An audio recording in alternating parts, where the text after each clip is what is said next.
Comment gérer nos émotions? La peur. Bonjour à tous et bienvenue sur cette nouvelle vidéo. Je me présente, Soraya de Sordi Life Coach. Je suis coach professionnel certifié, ma spécialité est le life coaching. J'accompagne des hommes et des femmes en épanouissement personnel et professionnel. Ensemble, nous irons au-delà de vos limites.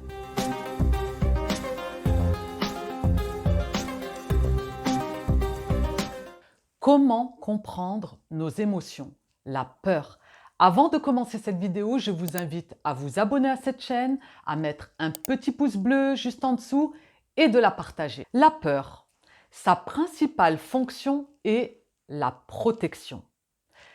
Face à un événement ou une situation, nous allons sentir une menace ou un danger. Et donc la peur, cette émotion, va être un facteur de prévention.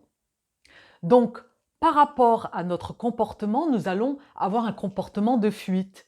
Donc, nous allons vers la direction d'aller très loin. Donc, dès qu'une peur surgit, forcément, on va avoir cette réaction de fuite, d'aller très loin. La nuance de la peur, eh bien, ça va aller d'une petite appréhension, d'angoisse, d'anxiété, jusqu'à la panique. Et le besoin derrière, eh bien, c'est un besoin de protection, un besoin de se rassurer, un besoin de s'informer. Parce que souvent, quand on est confronté face à la peur, quand on n'a pas l'information, quand on reste là, on veut savoir pourquoi, on est dans cette terreur. C'est un besoin en fait de protection, de survie. C'est un besoin par rapport à un manque d'information. D'ailleurs, par rapport aujourd'hui à cette pandémie, à ce Covid, eh bien, il y a une peur qui est de manière générale sur un petit peu toute la population. Donc cette peur, eh bien, elle est alimentée forcément par les médias qui, au quotidien, nous parlent du Covid.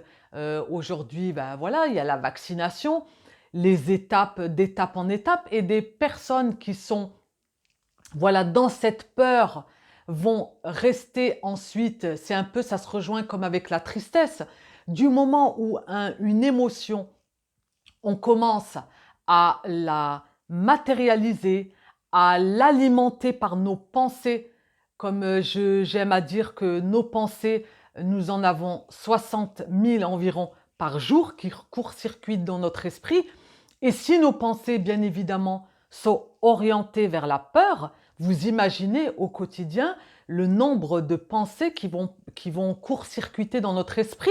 Donc, on ne va pas s'en sortir. Et le fait voilà, de rester dans ce sentiment qui va devenir un sentiment, forcément, l'émotion, elle est là, elle est spontanée face à un événement.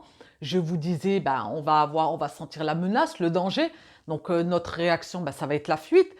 C'est sur une émotion là que je vous parle par rapport à une situation précise, dans l'instant présent. Mais quand on va rentrer dans une peur qui va devenir au quotidien, qui va s'implanter dans notre esprit, elle va nous alimenter, elle deviendra un sentiment. Ça va être un état d'être. On va être constamment dans la peur au quotidien. Et avec ce Covid, il y a énormément de personnes qui sont dans cette situation, qui ne voient que le Covid, qui ne sont que dans la peur, bien sûr la peur de mourir, la peur de la maladie. De toute façon, l'un des facteurs, on va dire, le poison de toute personne pour s'épanouir, sont liés à la peur. Donc, il faut vraiment mettre en avant, essayer de l'écouter, de comprendre cette peur quand elle surgit. Est-ce que c'est une peur voilà, qui arrive et qui a le mérite d'être comblée immédiatement? Bien sûr, derrière, il y a la protection. On va se rassurer, on va s'informer de manière à comprendre cette peur. Mais si on reste dans un état de peur, avec un sentiment de peur, là, il faut vraiment le travailler en profondeur parce qu'il n'y a pas lieu de vous mettre dans une peur au quotidien. Vous imaginez la charge émotionnelle que vous allez vous mettre au quotidien.